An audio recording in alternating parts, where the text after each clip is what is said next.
ಮಹಾತ್ಮರ ಅವತಾರ ಅದರ ಸಲುವಾಗಿ ನಿಮ್ಗೆ ಗೊತ್ತಿರಬೇಕು. ಇವತ್ತು ಈ ದೇಶದೊಳಗೆ ಈ ನಾಡಿನೊಳಗೆ ಒಂದು ಅವತಾರದ ಸಮಾಪ್ತಿ ಆಯಿತು. ಅವ್ರು ಯಾರು ಅಂತಂದ್ರೆ ಬಂಡಿಗನಿ ಮಹಾಸ್ವಾಮಿಗಳು. ಬಂಡಿಗನಿ ಮಹಾಸ್ವಾಮಿಗಳು ಅವ್ರದ್ದು ಈ ಜಗತ್ತಿನೊಳಗೆ ಕೃಷ್ಣಾವತಾರ ಹೆಂಗೆ, ರಾಮಾವತಾರ ಹೆಂಗೆ, ಬೌದ್ಧಾವತಾರ ಹೆಂಗಿದ್ವಲ್ಲ ಹಂಗೆ ಮತ್ತೊಂದು 11ನೇ ಅವತಾರ ಯಾವುದಾದ್ರೂ ಇದ್ರೆ ಅದು ಬಂಡಿಗಣಿಯ ಬಸವಗೋಪಾಲ ಮಹಾಸ್ವಾಮಿಗಳದು. ಬಂಡಿಗಣಿ ದಾನಶೂರರು ಎಂಥವ್ರು ನೋಡ್ರಿ. ಅವರಲ್ಲಿ ಎಂಥ ಶಕ್ತಿ ಇತ್ತಂತಂದ್ರೆ ಸಾಕಷ್ಟು ಮಂದಿದು ಕೇಳೇನು ನಾನು, ಯಪ್ಪ ನನಗೆ ಮಕ್ಕಳಿದ್ದಿದ್ದಿಲ್ಲ, ನಾ ಅವರಿಗೆ ಹೋಗಿ ಆ ಬಂಡಿಗಣಿಗೆ ಹೋಗಿ ಅಪ್ಪ ಅವರಿಗೆ ಬೇಡ್ಕೊಂಡ್ರೆ ಎಷ್ಟೋ ದೊಡ್ಡವ್ರದಾರ್ರಿ. ಅವ್ರ ಹೆಸರು ಇಟ್ಟಾರ, ದಾನಯ್ಯ ಸ್ವಾಮಿಗಳಂತ ಹೆಸರು ಇಟ್ಟಾರ ಮಕ್ಕಳಿಗೆ. ಅಂತಹ ಶಕ್ತಿ ಇತ್ತು ಅವರಲ್ಲಿ. ಮತ್ತು ಪ್ರಸಾದದ ವ್ಯವಸ್ಥೆ, ದಾಸೋಹದ ವ್ಯವಸ್ಥೆ. ಬಹುತೇಕ ಈ ಜಗತ್ತಿನೊಳಗೆ ಪರಮಾತ್ಮ ಹೆಂಗೆ ಈ ಜಗತ್ತಿನ ಎಲ್ಲ ಪ್ರಾಣಿಗಳಿಗೆ ಅನ್ನವನ್ನು ಕೊಡ್ತಾನಲ್ಲ, ಅದೇ ರೀತಿಯೊಳಗೆ ಬಂದಿರತಕ್ಕಂಥ ಎಲ್ಲ ಭಕ್ತರಿಗೆ ದಾಸೋಹದಿಂದ ಪರಮಾತ್ಮ ಆದವರು ಈ ನಾಡಿನೊಳಗೆ ಯಾರಾದರೂ ಇದ್ದರೆ ಅದು ಬಂಡಿಗಣಿಯ ಅನ್ನದಾನೇಶ್ವರ ಮಹಾಸ್ವಾಮಿಗಳು. ಅವ್ರ ಹೆಸರು ಹೆಂಗಂತಂದ್ರೆ ಅನ್ನದಾನೇಶ್ವರ. ನೋಡ್ರಿ, ಅನ್ನದಾನ ಅವ್ರ ಹೆಸರಾದ. ಅವ್ರ ಹೆಸರು ಏನಂತಂದ್ರೆ ಅನ್ನದಾನ, ಅನ್ನದಾನೇಶ್ವರ, ಅನ್ನದಾನಯ್ಯ. ಅನ್ನವನ್ನು ಹೆಸರಿಗೆ ತಕ್ಕಂಗೆ ಯಾರು ಇರ್ತೀರೇನ್ರಿ ನೀವು? ಶಾಂತವತ್ತು ಹೆಸರು ಇಟ್ಕೊಂಡಿರ್ತೀರಿ, ಊರು ತುಂಬ ಜಗಳ. ಹೆಸರು ಶಾಂತವ, ಪರಂತು ಊರು ತುಂಬ ಜಗಳ. ಹೆಸರಿನ ಶಾಂತವನ್ನು ತಗೊಂಡು ಏನು ಮಾಡೋದ್ರಿ? ನೀವು ಹೆಸರು ಇಟ್ಕೊಂಡಿರ್ತೀರಿ, ಏನಂತ ಇಟ್ಕೊಂಡಿರ್ತೀರಿ?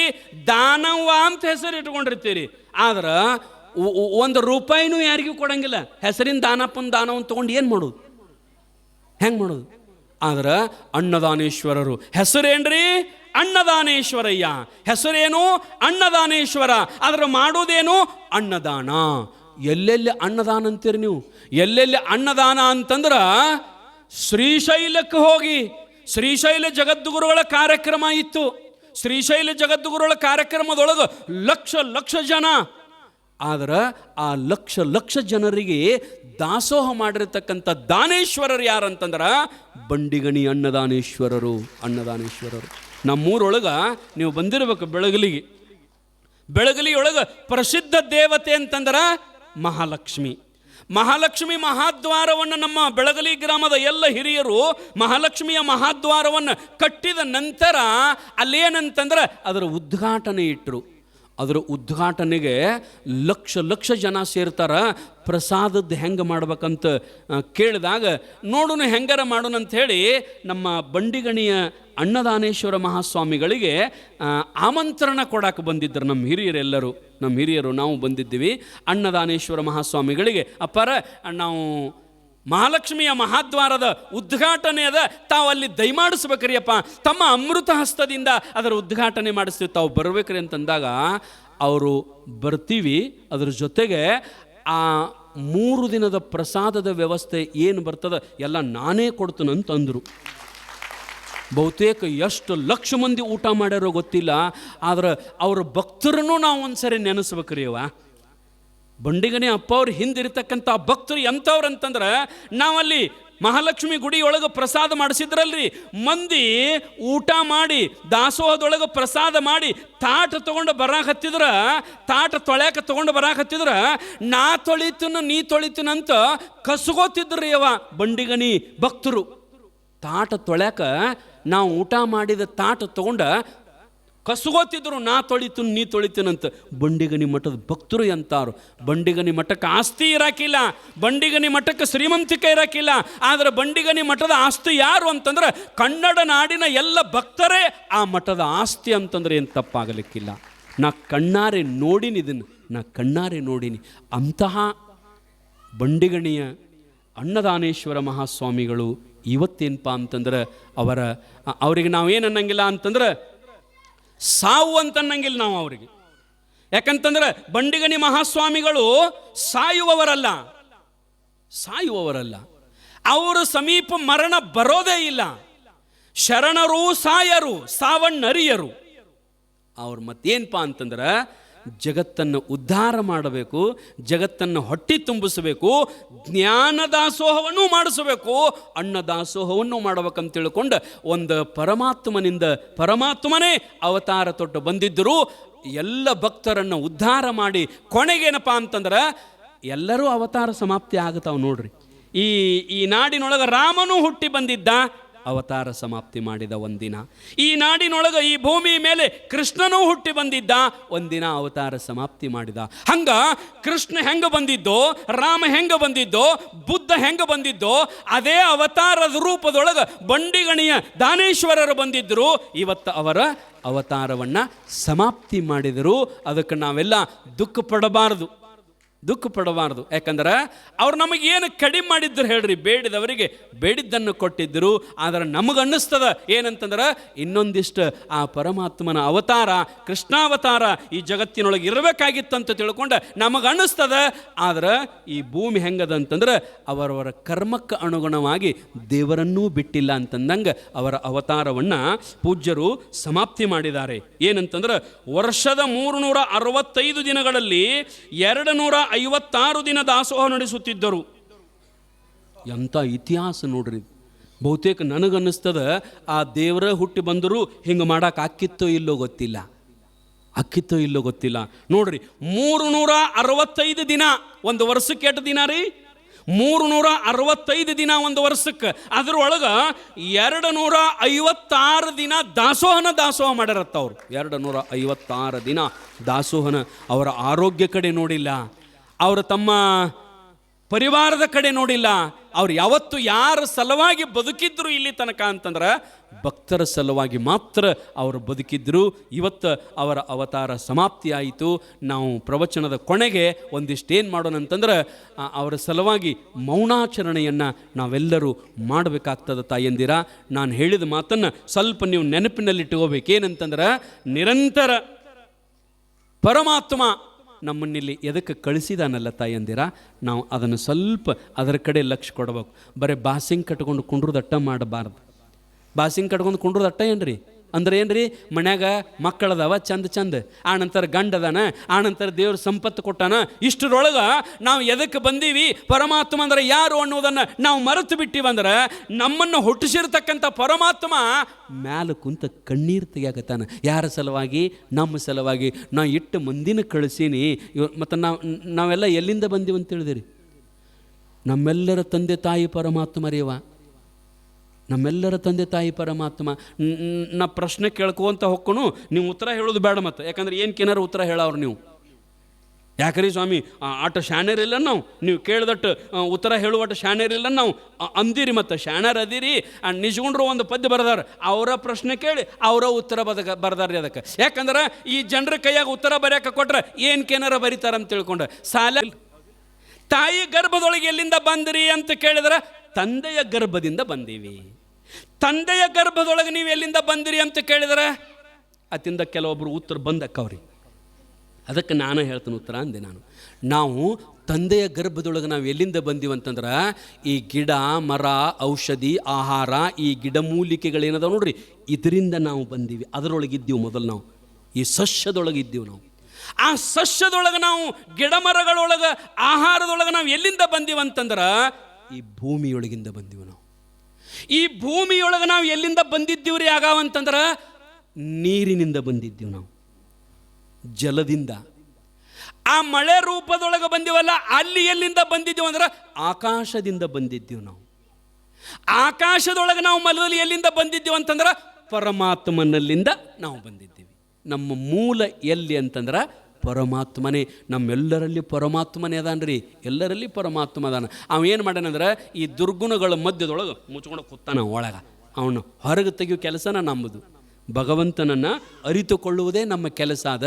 ಅದಕ್ಕೇನಪ್ಪ ಅಂತಂದ್ರೆ ನಮ್ಮೆಲ್ಲರ ತಂದೆ ತಾಯಿ, ಅದಕ್ಕೆ ಹೇಳ್ತಾರೆ ನೋಡ್ರಿ, ಬಸವಣ್ಣವ್ರು ಹೇಳ್ಯಾರಲ್ಲ, ತಂದೆ ನೀನು, ತಾಯಿ ನೀನು, ಬಂಧು ನೀನು, ಬಳಗ ನೀನು, ನೀನಲ್ಲದೆ ಮತ್ತಾರು ಇಲ್ಲವಯ್ಯ, ಕೂಡಲ ಸಂಗಮ ದೇವ, ಹಾಲಲ್ಲದ್ದು ನೀರಲ್ಲದ್ದು. ನಮ್ಮೆಲ್ಲರ ತಂದೆ ತಾಯಿ ಬಂಧು ಬಳಗ ಯಾರಂತಂದ್ರೆ ಪರಮಾತ್ಮ. ಅದನ್ನೇ ಭಗವದ್ಗೀತೆಯನ್ನು ಹೇಳ್ತದ ರೀ.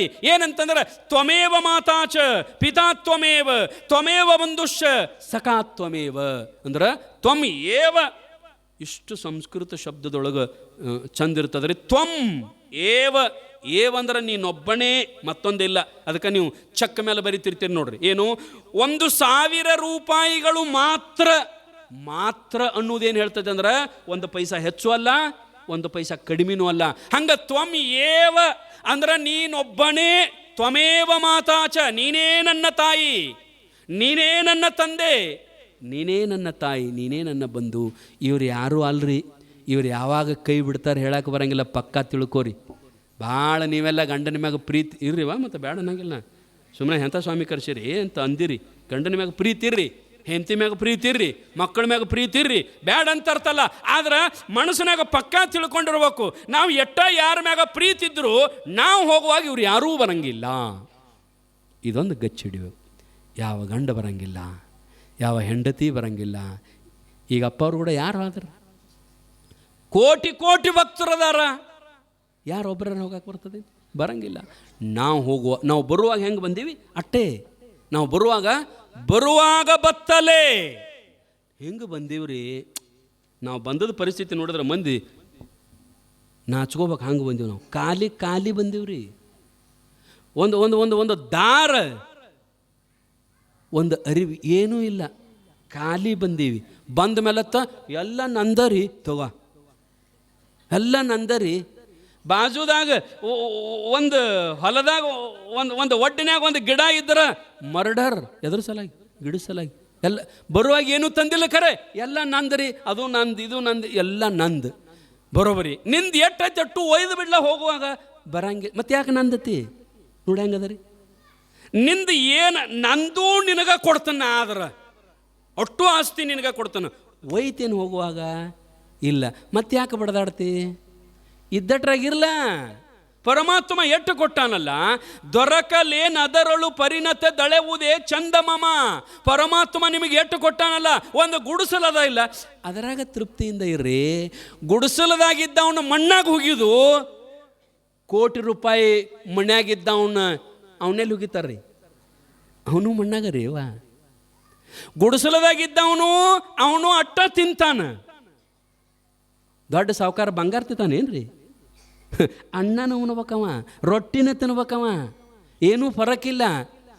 ಸ್ಮಶಾನದಾಗ ಈ ಸತ್ತದ್ದು ಓದು ಹೋಗಿರ್ತಿರ್ಲ, ಒಟ್ಟು ಕೂಡಿ ಮೀಟಿಂಗ್ ಮಾಡಿದ್ವು ಅಂತಾವು. ಯಾರ್ರೀ? ಸತ್ತವ್ರೆಲ್ಲರೂ ಕೂಡಿ ಸ್ಮಶಾನದಾಗ ಒಂದು ಮೀಟಿಂಗ್ ಮಾಡಿದಿರ್ತಾವ್ರು. ಒಟ್ಟರು ಮೀಟಿಂಗ್ ಮಾಡಿ ಎದ್ದು ಎಲ್ಲ ಪದ್ಧತಿ ಸೇರಿ ಮೀಟಿಂಗ್ ಮಾಡಿ ಅವರೆಲ್ಲ ಯಾವ ರೀತಿ ಮಾಡ್ಬೇಕೆಲ್ಲ ಕೂತೆಲ್ಲ ವ್ಯವಸ್ಥೆ ಮಾಡಿದ್ರು. ಒಬ್ಬ MLA ತೀರ್ಕೊಂಡಿದ್ದಂತ್ರಿ. ಮತ್ತು MLAನು ಅಲ್ಲೇ ಹೋಗ್ಬೇಕಲ್ರಿ, ಅವನು ಅಲ್ಲೇ. ಅವ ಮಂತ್ರಿ ಆಗಿದ್ದ, ಮಂತ್ರಿ ತೀರ್ಕೊಂಡಿದ್ದ, ಅವನು ಹಗರ್ಕ ಆಗ ಎದ್ದು ಬಂದಂತ. ಇವ್ರು ಮೀಟಿಂಗ್ ಕೂತವ್ರೆಲ್ಲರು, ಸಾಹೇಬ್ರು ಬಂದ್ರು. ಸಾಹೇಬ್ರು ಎಲ್ರಿ ಇದು? ಅಲ್ಲಿ ಸಾಹೇಬ್ರು ಬಂದ್ರು, ಸಾಹೇಬ್ರು ಮಂತ್ರಿಗಳು ಬಂದ್ರು ಇವೆಲ್ಲ ಅಂದ ಕೂಡಲೇ ಇವ್ರಂದ್ರು, ಸಾಹೇಬ್ರ ಒಬ್ಬರದಿರಿ, ಮತ್ತು ನಿಮ್ಮ ಹಿಂದೆ ಮಧ್ಯೆ ಆ ಅಧಿಕಾರ ಇದ್ದಾಗ ಅಟ್ಟ ಮಂದಿ ಮಾರ. ಅವು ಅಲ್ಲಿ ಅಧಿಕಾರ ಇದ್ದಾಗ ಅಟ್ಟ ಮಂದಿ ಬೆನ್ನು ಹತ್ತತ್ತೀವ ಮಾರಾಯ. ಇಲ್ಲಿಗೆ ಯಾರು ಮಂದಿ ಬರ್ತಾರೆ? ನನಗೆ ಯಾರು ಬರಂಗಿಲ್ಲ. ಒಬ್ಬ ಬಂದನಿ, ರೊಕ್ಕ ರೂಪಾಯಿ ಯಾವ ಬಾವನು ಕಾರ್ಗಡೆ ಹಿಂದ ಮುಂದೆ ಯಾರೂ ಬರಂಗಿಲ್ಲ ರೀ. ಮಂತ್ರಿ ಅದಾನಂದರು ಯಾರೂ ಬರಂಗಿಲ್ಲ. ಮಂತ್ರಿ ಹೇಳಿದಂತ ಆಗ ಹೊರಟರು. ಹಂಗಾರ ಮತ್ತು ನೀವು ಇದ್ರಾಗನೆ ನಿಮ್ಮನ್ನೂ ರೀ? ನಮ್ಮನು ಇದ್ರಾಗನೆ, ನಮ್ಮನು ಇದ ಮಣ್ಣಾಗಣೆ. ನೋಡ್ರಿ, ಸ್ಮಶಾನ ಎಲ್ಲರಿಗೂ ಸಮಾನತೆಯನ್ನು ಹೇಳ್ತದಂತ. ಸ್ಮಶಾನ ಎಲ್ಲರಿಗೂ ಸಮಾನತೆ, ಎಲ್ಲರಿಗೂ. ಮತ್ತು ಅವ್ರು ಬೇರೆ ಅದಾರ್ರಿ, ಅವ್ರು ಕೆಳಗಿನ ಅವ್ರದಾರ್ರಿ, ಅವ್ರು ಕೆಳಗಿನ ಜಾತಿ ಅವ್ರದಾರ್ರಿ, ಅವ್ರನ್ನ ಇಲ್ಲಿ ಬ್ಯಾಡ್ರಿ ಅಂತ ಮಣ್ಣು ಹತ್ತತ್ತೇನೆ ಒಂದು ಸಾರಿ ಯಾರ ಇಲ್ಲ. ಸಾವುಕಾರ ಇರಲಿ, ಬಾ ನನ್ನೊಳಗ ಬಾ. ಸ್ವಾಮಿಗಳು ಇವರು ಅಲ್ಲೇ, ದೊಡ್ಡ ದೊಡ್ಡ ಸ್ವಾಮಿ ಅವರು ಅಲ್ಲೇ, ದೊಡ್ಡ ಮಠಾಧೀಶರು ಎಲ್ಲ ಅಲ್ಲೇ. ಇದು ಸಾವಿನಲ್ಲಿ ಸಮಾನತೆ ಅದ ತಾಯಂದಿರ, ಸಮಾನತೆ ಅದ. ಅದಕ್ಕೆ ನಾವು ಇಲ್ಲಿ ಇದ್ದು ಇರೋರು ಏನಪ್ಪ ಅಂತಂದ್ರೆ ತೊಡೆ ದಿವಸ ಇರ್ತೀವಿ. ಯಾರು ಸಾವುಕಾರರು, ಯಾರು ಬಡವರು, ಯಾರು ಕೆಳಗಿನವರು, ಯಾರು ಮ್ಯಾಲಿನವರು, ಇದೆಲ್ಲವನ್ನು ಬಿಟ್ಟು ನಾವು ಹೆಂಗಿರ್ಬೇಕಂದ್ರೆ ಕೇವಲ ಪ್ರೀತಿಯಿಂದ ಇರೋ ತನಕ ಎಲ್ಲರೂ ಪ್ರೀತಿಯಿಂದ ಅತ್ತಿ ಮಾಮ ಸೊಸಿ ಅವರು ಇವರು ಜಗಳಾಡ್ಲಾರ್ದ. ಯಾಕಂದ್ರೆ ನಾ ಮೇಲೆ ಹೇಳ್ತಿರ್ತೀನಿ ರೀ, ಅತ್ತಿ ಕೂಡ ಜಗಳಾಡಬೇಡ್ರಿ, ಅವನು ಕೂಡ ಜಗಳಾಡಬೇಡ್ರಿ, ಗಂಡನ ಕೂಡ ಜಗಳಾಡಿ ಮಾತು ಬಿಡಬೇಡ್ರಿ. ಯಾಕಂದ್ರೆ ಮುಂದೊಂದು ದಿನ ಕಾಯಮ್ಮ ಮಾತು ಬಿಟ್ಟು ಹೋಗೋದದ. ಹೊಳ್ಳಿ ಅವ್ರು ಕೂಡ ಮಾತಾಡ್ತಾನಂದ್ರೆ ಬರಕ್ಕೆ ಬರಂಗಿಲ್ಲ. ಮಾತು ಬಿಟ್ಟವ್ರು ಕೂಡ ಕಾಯಮ್ಮ ಮಾತು ಬಿಡೋದದ ಮುಂದೆವ. ಅದಕ್ಕೆ ಯಾರು ಕೂಡ ದ್ವೇಷವನ್ನು ಸಾಧಿಸಿ ಮಾತು ಬಿಟ್ಟು ಅವ್ರು ಕೂಡ ದ್ವೇಷವನ್ನು ಸಾಧಿಸಬೇಡ್ರಿ. ಅವ್ರು ಮಾತಾಡಲಿಲ್ಲ ಅಂದರು ನೀವಾಗೆ ಹೋಗಿ ಮಾತಾಡ್ಸ್ರಿ ಅವ್ರು. ನೀವ ಮುಂದೆ ಹಾದಿವಂದ್ರೆ ಎಲ್ಲಿ ಮಾತಾಡೋಕೆ ಸಿಗ್ತೀನಿ ನನಗೆ ಅಂತ ಪ್ರೀತಿಯಿಂದ ಅವ್ರನ್ನ ಮಾತಾಡ್ಸ್ರಿ. ಈಗ ಮನೆಗೆ ಹೋಗಿ ನೀವು ನೀವು ಮನೆಗೆ ಹೋಗಿ, ಯಾರು ನಿಮ್ಮ ಕೂಡ ಮಾತಾಡ್ತಿರಂಗಿಲ್ಲ, ನೀವಾಗೆ ಹೋಗಿ. ನಿಮ್ಮ ಅತ್ತಿನ ಉದಾಹರಣೆ, ಇವ ಅತ್ತಿಯನ್ನು ದೇವ್ರಂತ ತಿಳ್ಕೊಬೇಕು. ಭಾಳ ತ್ರಾಸದ ರೀ ಇವ, ಭಾಳ ನೋವದ ಕೂಸಿಗೆ. ನಾವೆಲ್ಲ ತಾಯಿ ಗರ್ಭದೊಳಗೆ ಕುಂತಾಗ ಎಷ್ಟು ನೋವು ಅನುಭವಿಸ್ತಿದ್ದೀವಿ ಅಂತಂದ್ರೆ ಭಾಳ ನೋವದ ತಾಯಿ. ಅದಕ್ಕೆ ಶಾಸ್ತ್ರದೊಳಗೆ ಬರೀತಾರ, ಅದು ಶಿಕ್ಷಾ ಅಂತ. ತಾಯಿ ಗರ್ಭ ಅಂದ್ರೆ, ತಾಯಿ ಗರ್ಭದೊಳಗೆ ಇರುವುದಂದ್ರೆ ಶಿಕ್ಷಾ ಅದು. ಈಗ ಜೈಲಿಗೆ ಹೋಗ್ತಾರೆ ನೋಡ್ರಿ, ಶಿಕ್ಷಾ ಆಗಿರ್ತದೆ ನೋಡ್ರಿ. ಜೈಲ್ದಾಗಿದ್ದವ್ರಿಗೇನು ಆರಾಮಿರ್ತಾರಂತೀರಿ? ಅವ್ರಿಗೆ ಮಕ್ಕಳಕ್ಕೆ ಕಾಟ ಮ್ಯಾಗ ಕುಷನ್ ಬೆಡ್ಡ, ಅದ್ರ ಮ್ಯಾಗ ಬ್ಲ್ಯಾಂಕೆಟ, ಚಲೋ ತೆಲುವಿಂಗಿ, ಮಚ್ಚರದಾನಿ, ಪ್ಯಾನು, ಫೋನು ಇವೆಲ್ಲ ಇರ್ತಾವನಲ್ಲಿ. ಹಾದವ್ರಿಗೆ ಗೊತ್ತಾಗತ್ತೆ ಹೆಂಗಿರ್ತೈತೆ ಅಂದ್ರೆ, ಅವ್ ಹಾದವ ಅಂತಾನೆ, ಯಪ್ಪ ಅದನ್ನ ನೆನಪ ತೆಗಿಬೇಡ ಮಾರಾಯ. ಇನ್ನು ನನಗೆ ಅವ್ರ ಬೂಟಗಾಲಿ ಒದ್ದದು ಅವು ಕಲಿ ಹೋಗಿಲ್ಲ ತಾನವ. ಅಷ್ಟು ತ್ರಾಸದ ಜೈಲು ವಾಸ ಅಂದ್ರೆ. ತಾಯಿ ಗರ್ಭವಾಸ ಅಂದರೂ ಅದು ತ್ರಾಸದ. ತಾಯಿ ಗರ್ಭದೊಳಗೆ ನಾವು ಹೆಂಗೆ ಕುಂಡಿರ್ಬೇಕಂದ್ರೆ ಶಾಸ್ತ್ರದೊಳಗೆ ಬರೀತಾರೆ, ಶ್ರೀಮನ್ ನಿಜಗುಣ ಶಿವಯೋಗಿಗಳು ಕುಕ್ಕುಟಾಸನದೊಳಗೆ ಕುಂಡಿರ್ಬೇಕತ್ರಿ ಇವ ನಾವು. ತಾಯಿ ಗರ್ಭದೊಳಗೆ ಕುಕ್ಕುಟಾಸನ ಅಂತಂದ್ರೆ ಏನು? ಇವೆರಡೂ ಮನಕಾಲ ಮ್ಯಾಲೆ ತೊಗೋಬೇಕ್ರಿ. ಹಿಂಗೆ ಎರಡೂ ಮನಕಾಲ ಮ್ಯಾಲೆ ಮಾಡಿ, ಎರಡೂ ಮನಕೈಯ ಈ ಮನಕಾಲ ಸಂಧ್ಯಾಗ ಹಿಂಗಿಡ್ಬೇಕು. ಇವನ್ನೆರಡೂ ಮ್ಯಾಲೆ ಮಾಡಿ, ಈ ತಲೆ ಏನದ ನೋಡ್ರಿ, ಈ ಮನಕಾಲ ಮನಕೈಯ ಮ್ಯಾಲೆ ಮಾಡಿ ಏನು ಸಂದಿರ್ತದಲ್ಲ ಅದರೊಳಗೆ ತುರ್ಕೋಬೇಕು. ಈಗ ಯಾರು ಹಂಗೆ ಮಾಡಕ್ಕೆ ಹೋದಿರಿ? ಹಿಂಗೆ ಅಲ್ಲಿ ತ್ರಾಸದೊಳಗೆ ನಾವು ಇದ್ದಾಗ ಹೆಂಗೆ ಇದ್ದೀವಿ ಅನ್ನೋದು ಅದರ ಅನುಭವ ಆಗ್ತದೆ. ಇವೆರಡು ನೀವೆಲ್ಲರ ಈ ಡಿಲೆವರಿ ಹಾಸ್ಪಿಟಲ್ಗೆ ಹೋಗಿರ್ತೀರಲ್ರಿ, ಅಲ್ಲಿ ಬಾಗಲ ಮ್ಯಾಗ ನೋಡಿರ್ಬೇಕಾರೆ ಅಲ್ಲೊಂದು ಚಿತ್ರ ಬರೆದಿರ್ತಾರೆ, ತಾಯಿಯ ಚಿತ್ರ, ತಾಯಿಯ ಗರ್ಭ, ಅದರೊಳಗೆ ಕೂಸ ಹೆಂಗಿರ್ತ. ಇನ್ನೂ ಒಂದಿಟ್ಟು ಅವ್ರು ಮತ್ತೆ ಬೇರೆ ಮಾಡಿರ್ತಾರೆ. ಆದ್ರೆ ನಿಜವಾಗ್ಲೂ ಹೆಂಗಂದ್ರೆ ಅಂಡಾಕಾರದೊಳಗೆ ತತ್ತಿ ಹೆಂಗೆ ಗುಂಡಕ ಇರ್ತೈತೆ, ಅದರೊಳಗೆ ಮುದ್ದೆಗಿರ್ತದಲ್ಲ ಕೂಸು, ಹಂಗಿರ್ಬೇಕ್ರಿ. ಹೆಂಗಂತಂದ್ರೆ ಹಿಂಗೆ ಕಾಲು ಮೇಲೆ ಮಾಡಿ ಮುದ್ದಾಗಿ ಹಿಂಗೆ ಎಡ್ದಿಸ್ಕೊಂಡಿರ್ಬೇಕ್ರಿ ಅವ. 9 ತಿಂಗಳು ರೀ. ಈಗ ನೀವು ಹೆಂಗೆ ಕೂತೀರಿ? ನಿಮಗೆ ಹೆಂಗೆ ಬೇಕು ಹಂಗೆ ಕೂತೀರಿ, ಹೌದಿಲ್ಲ? ಯಾರು ಚಪ್ಪಗಾಲು ಹಾಕೊಂಡು ಕೂತೀರಿ, ಯಾರು ಕಾಲು ಮೇಲೆ ಕಾಲು ಹಾಕೊಂಡು, ನಿಮಗೆ ಹೆಂಗೆ ಬೇಕು ಹಂಗೆ ಕೂತೀರಿ ನೀವು. ಈಗ ಹೆಂಗೆ ಬೇಕು ನಿಮಗೆ ಹಂಗೆ ಕೂತೀರಲ್ಲ, ಎಟೋ ತಕ ಹಾಕೊಂಡಿರ್ತೀರಿ? ಎಟೋ ತಕ ರೀ ಸ್ವಾಮಿ, ನೀ ಬಿಡು ತಕ, ಮತ್ತೇನು? ನಾ ಬಿಡಲಿಲ್ಲ ಅಂದ್ರೆ ರೀ ಎದ್ದು ಹೋಕ್ಕಿವು, ಹೇಳ್ಕೊತ್ಕೊಂಡ್ರಲ್ಲ, ಟೈಮ್ ಕೊಡಿರ್ತತೆ ಅಟ್ರಾಗ ಬಿಟ್ಟು ಹಿಂಗರಿ. ನಾವು ಒಮ್ಮೊಮ್ಮೆ ಬಿಡು ಪೈಕಿನ ಅಲ್ಲಿ ಒಂದು ಊರಾಗ ಪ್ರವಚನ ಹೇಳಾಕತ್ತೀನಿ ರೀ, ಭಾರಿ ಮಂದಿ ಹುರುಪ ಇತ್ತು, ಹಂಗೆ ತಾಳಿ ಮೇಲೆ ತಾಳಿ ಬಡ್ಯಾಕ ಹತ್ತಿದ್ರು. ಭಾರಿ ಇಂಟ್ರೆಸ್ಟ್ ಅದ ಅಂತ ತಿಳ್ಕೊಂಡು 1 ತಾಸು ಹೇಳಿನಿ, 1.5 ತಾಸು ಹೇಳಿನಿ, 2 ತಾಸು ಹೇಳಿನಿ. 2 ತಾಸು ಹೇಳಿದ ನಂತರ ಹಿಂಗೇನಲ್ಲಿ ಹಿರಿಯರು ಕೂತಾರ ನೋಡ್ರಿ ಸೈಡ್, ಆ ಊರಾಗ ಪದ್ಧತಿ ಇತ್ತಂತ್ರಿ ಪ್ರವಚನಕ್ಕೆ. ಊರು ಗೌಡ್ರು, ಊರು ಕುಲಕರ್ಣ್ಯರು, ಸಾಹಿಬರು, ಸಾವುಕಾರು ಎಲ್ಲರೂ ಕುಂಡಿರ್ಬೇಕಂತ ನೇಮಿತ್ತು. ನಾ 1 ತಾಸು 2 ತಾಸು ಹೇಳಿದ್ರು ಬಿಡಲಿಲ್ಲ. ಅವ್ರು ಗೌಡ್ರು ಕೂತಿದ್ರು ನೋಡ್ರಿ, ಎದ್ದು ಮನೆಗೆ ಹೋದ್ರು. ಅವ್ರು ಮನೆಗೆ ಹೋಗಿ ಅವ್ರ ಮನ್ಯಾಗ, ಹಿಂದೆ ಗೌಡ್ರ ಮನ್ಯಾಗ ಉದ್ದನು ದೊಡ್ಡ ದೊಡ್ಡ ಬಂದೂಕ್ ಇರ್ತಿದ್ದು ರೀ. ಬಂದೂಕು ಹತ್ಕೊಂಡು ಬಂದ್ರು. ಅವರು ಬಂದೂಕು ತೊಗೊಂಡು ಎದುರುಗಡೆ ನಿಂತರು, ನನ್ನ ಎದುರುಗಡೆ ನಿಂತು ಹಿಂಗೆ ಬಂದೂಕು ಹಿಡಿದು ಹಿಂಗೆ ಮಾಡಾಕತ್ತಿರು. ನಾ ಪ್ರವಚನ ಬಂದ ಮಾಡೀನಿ ರೀ ನಾನು. ಅಲ್ರಿ ಬಂದೂಕು ತೊಗೊಂಡು ಎದುರುಗಡೆ ಹಿಂಗೆ ಹಿಡ್ಕೊಂಡು ನಿಂತರ, ಎಲ್ಲಿ ಪ್ರವಚನ ಏನು ಸುದ್ದಿ, ಬಂದ್ ಮಾಡಿಬಿಟ್ಟು ನಾನು. ಅವ್ರಂದರು, ಯಾಕ್ರಿ ಸ್ವಾಮಿ ಬಂದ್ ಮಾಡಿದ್ರಿ ಅಂದ್ರೆ. ಅವ್ರು, ಅಲ್ಲೋ ಮರಾಯ ಬಂದೂಕ ತೊಗೊಂಡು ನಿಂತದಿಲ್ಲ ನನ್ನ ಸಲಾಗಿ, ಹೆಂಗಿದು ಏನು ಸುದ್ದಿ? ನೀವು ಪ್ರವಚನ ಹೇಳ್ರಿ, ನೀವು ಇನ್ನೂ 4 ತಾಸು ಹೇಳ್ರಿ, ನಿಮಗೆ ನಾ ಬಂದೂಕಲ್ಲೇ ಟಮ್ ಅನ್ಸಂಗಿಲ್ಲ. ಆದರೆ ನಿಮ್ಮನ್ನು ಯಾವ ತಂದು ಹಚ್ಚಲ್ಲ ಇಲ್ಲಿ, ಅವನು ಹುಡುಕಾಡಕತ್ತೇನೆ ಅಂದ್ರೆ. ಪದ್ಧತಿ ಅದಕ್ಕೆ ಭಾಳ ಅಂದ್ರೆ 1/2 ತಾಸು ಹೇಳ್ಬೇಕು, ಅದ್ರಗಿಂತ ಹೆಚ್ಚಂದ್ರೆ 1 ತಾಸು ಹೇಳ್ಬೇಕು. 3 ತಾಸು ಆತು ಬಿಡುವಲ್ಲಿ. ನಿನಗೇನು ಅನ್ನಂಗಿಲ್ಲ ರೀ ಸ್ವಾಮಿಗಳ, ನಾವು ನಿಮ್ಮನ್ನು ಯಾರು ತಂದು ಹಚ್ಚಾರ ಹೇಳ್ರಿ ಮೊದಲ, ಅವ್ರನ್ನ ಹುಡುಕಾಡಕತ್ತೇನೆ ನಾ ಅಂದವ. ಮತ್ತು ಅಂಥ ಪರಿಸ್ಥಿತಿನೂ ಬರ್ತದೆ ರೀ.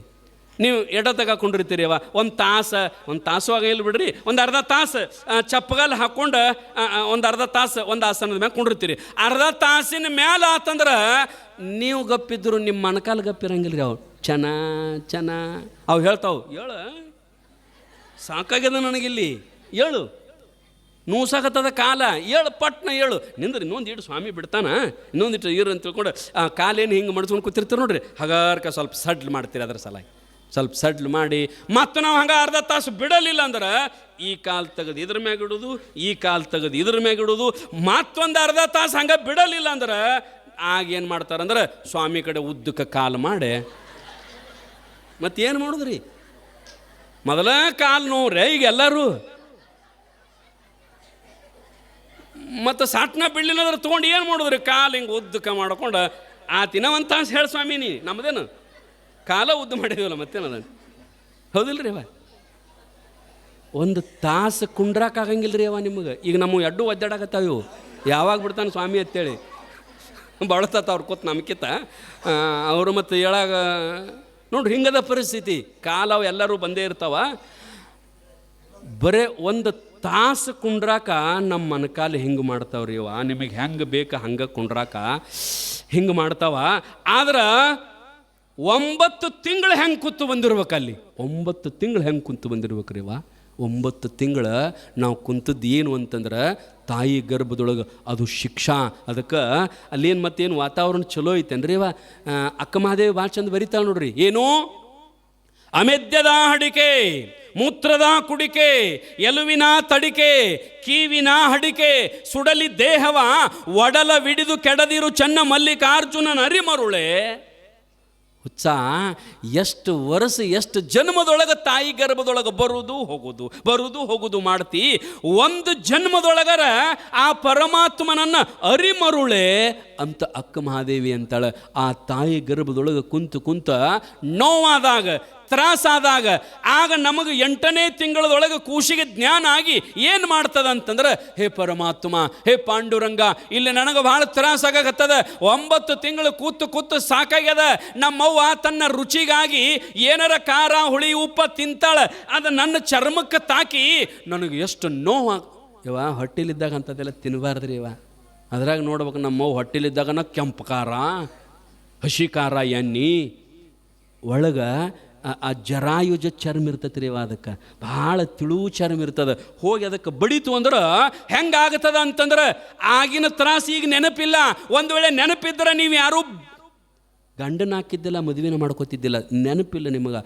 ಒಂದು ಈಟ ಖಾರ ತಿಂದದ ಖಾರ ಆ ಚರ್ಮಕ್ಕೆ ಹೋಗಿ ಬಡದಾಗ ನಮಗೆ ಹೊಟ್ಟೆಗಿದ್ದಾಗ ಹೆಂಗಾಗ್ತದ ಅಂದ್ರೆ, ಬರ್ಚಿಲೆ ತೊಗೊಂಡು ಹೊಟ್ಟೆಗೆ ಚುಚ್ಚಿದ್ರೆ ಹೆಂಗಾಗ್ತದಲ್ಲ ಅಷ್ಟು ತ್ರಾಸ ಆಗ್ತದಂತ್ರಿ ಇವ. ಒಂದೀಟ ಖಾರ ತಿಂದದ್ದು ಹೋಗಿ ಆ ಕೂಸಿಗೆ ಐತಂದ್ರೆ. ಆದ್ರೆ ಅದು ನಮಗೆ ನೆನಪಿಲ್ಲ.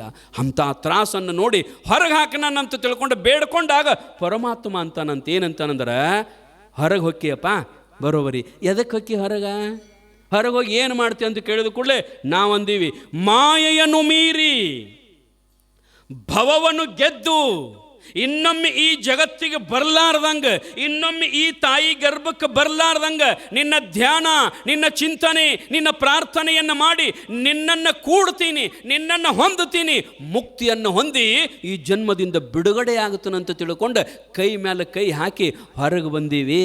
ಹೊರಗೆ ಬಂದ ಅದನ್ನು ಮಾಡಾಕತ್ತೀವೇನ್ರಿ? ಮಾಡಾಕತ್ತೀವಿ. ನಾವೆಲ್ಲ ಮಾಡ್ಬೇಕತ್ತೀವಿ ಸ್ವಾಮಿ, ನಮಗೆ ಮಕ್ಕಳ ಗಂಡ ಬಿಡುವಾರಲ್ರಿ. ಸುಮ್ಮನೆವಾರಿ ಅವ, ಅದು ಸುಮ್ಮನೆವ. ದಿನದ 24 ತಾಸು ನಾವೇನಂತಂದ್ರೆ ಪಾಂಡುರಂಗನ ಧ್ಯಾನ ಮಾಡಬೇಕು, ಬಸವೇಶ್ವರರ ಧ್ಯಾನ ಮಾಡಬೇಕು. ನಾವು ಎದಕ್ಕೆ ಬಂದೀವಿ ಇಲ್ಲಿ? ನಾವು ಯಾರು ಅನ್ನೋದನ್ನು ಅರಿತುಕೊಳ್ಳಲಿಕ್ಕೆ, ಪರಮಾತ್ಮನನ್ನು ಪ್ರಾಪ್ತಿ ಮಾಡಿಕೊಳ್ಳಲಿಕ್ಕೆ ನಾವು ಬಂದೀವಿ. ನಾವು ಬಂದ ಇಲ್ಲಿ ಏನಾಗ್ಯದ ಅಂತಂದ್ರೆ, ಇಲ್ಲಿ ಪರಮಾತ್ಮ ನಮಗಿಂತ ಮೊದಲ ಇವತ್ತರನ್ನೆಲ್ಲ ರಚನೆ ಮಾಡಿಬಿಟ್ಟಾನ್ರಿ. ಅವ್ರ ನೋಡಿ ನಮಗೆ ಹುಚ್ಚ ಹಿಡಿದು ಬಿಟ್ಟದ ರೀ. ಮೊನ್ನೊಬ್ಬರು ಸ್ವಾಮೀಜಿ ಹೇಳಿದರು, ನಾಯಿಗೊಟ್ಟ ಹುಚ್ಚು ಹಿಡಿದು ಕಡಿಮೆ, ಯಾವ ಪ್ರಾಣಿಗಳಿಗೂ ಹುಚ್ಚು ಹಿಡಿದು ಕಡಿಮೆ. ಹುಚ್ಚು ಯಾವಕ್ಕೆ ಹೆಚ್ಚು ಹಿಡಿತೈತೆ ಅಂದ್ರೆ ಮನುಷ್ಯರಿಗೆ. ಮತ್ತು ಸತ್ತ ಮೇಲೆ ದೆವ್ವಾಗಿ ಬಡ್ಕೊಳ್ಳು ಮನುಷ್ಯರ. ಅವು ಯಾವ ಸತ್ತು ನಾಯಿ ಬಡ್ಕೊಂಡ್ರೆ ತೊಂಬೆ ರತಾರ ಒಬ್ಬರ ಯಾರು ದೆವ್ವಾಗಂಗಿಲ್ಲ. ನಾಯಿಗಳು ಮಂಗ್ಯಗಳು ಆಗಂಗಿಲ್ಲ. ಇವು ಮಾತ್ರ ಹಾಕವು ನೋಡ್ರಿ, ಇವು ದೆವ್ವ ಹಾಕವು ಇವು ಅಂತಿರ್ತಾರೆ. ನಮ್ಮವು ಬಡ್ಕೊಂಡಾಡ್ರಿ, ಇನ್ನೂ ಮುಗುದಿಲ್ಲಕ್ಕಿದಿಲ್ಲ ಇದು, ನಾವು ಹಳ್ಳಿ ಬಂದಾಳೆ ಮತ್ತೆ ಅದನ್ನು ಮಾಡ್ಬೇಕು ಇದನ್ನು ಮಾಡ್ಬೇಕಂತ. ಕಾರಣ ಏನಂತಂದ್ರೆ, ಇಲ್ಲಿ ಇದ್ದದ್ದು ಎಲ್ಲ ನಾವು ಹೆಂಗಂತಂದ್ರೆ ಅವತರ ನೋಡಿ ಹುಚ್ಚಿಡ್ದ ಭಗವಂತನನ್ನು ಮರೆತು ಬಿಡ್ತೀವಿ. ನಾವು ಎದಕ್ಕೆ ಬಂದೀವಿ ಅನ್ನೋದು ಮರೆತು ಬಿಡ್ತೀವಿ. ನಾವು ಏನು ಮಾಡಬೇಕಾಗಿತ್ತು ಅನ್ನೋದು ಮರೆತು ಬಿಡ್ತೀವಿ. ಅದಕ್ಕೆ ಈ ಪುರಾಣ ಪ್ರವಚನ ಭಕ್ತಿ ಎದಕ್ಕಂತಂದ್ರೆ ಅದರ ಸಲುವಾಗಿ, ಮಹಾತ್ಮರ ಅವತಾರ ಅದರ ಸಲುವಾಗಿ. ನಿಮ್ಗೆ ಗೊತ್ತಿರೋ